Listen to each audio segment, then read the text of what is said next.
Hello guys, good morning, good morning. For today's video is dito na naman tayo sa nursery. Araw-araw tayo dito mga idol. Ang dami pang trabaho. Ang dami pang tambak oh. Yan. So, lagi kasi umuulan dito. Kaya yung napipinding yung mga activities. Guys, malapit na harvestin yan. Dwarf coconut. So mag-ikot tayo sa kabila. Ito kasi dito ano na yan, hybrid yan. Mga naka-reserve yan. Matataas na yan.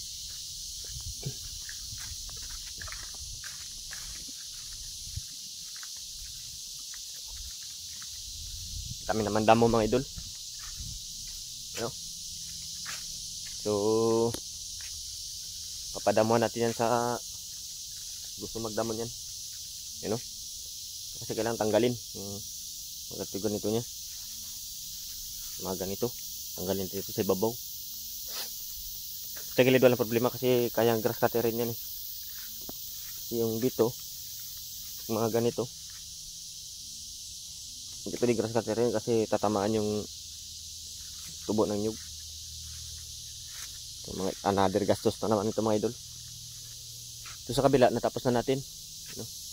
Tapos na yan. So hindi pa natatapos sa kabila. Sa kabila naman, yan ang itsura niya.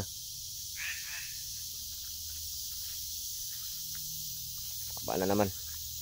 Talaga sakit ng damo pag tag-ulan. Tuwang-tuwa eh. Yung tulad sa amin mga farmers, hindi na maintindihan yung panahon. So minsan yung panahon nalilito na sa amin eh. Kung tag-init, problema. Pag tag-ulan naman, problema din. Okay rin yung tag-ulan. Ang problema kasi sa tag-ulan, yung damo mabilis tumubo. Yan o. Yan. So, i-update natin yan pag tapos na damuhan. I-update natin yan. Tulad nito. Grabe.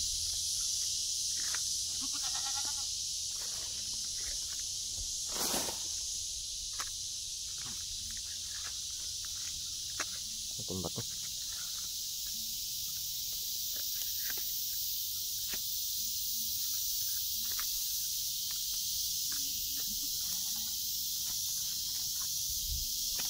Ano, maraming sukal na.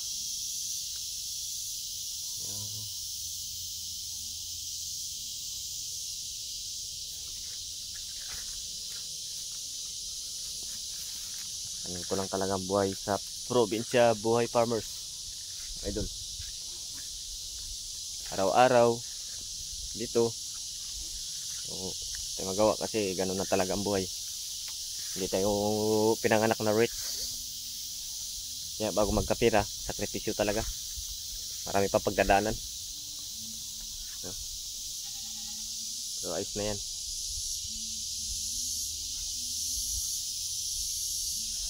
Yan mga idol.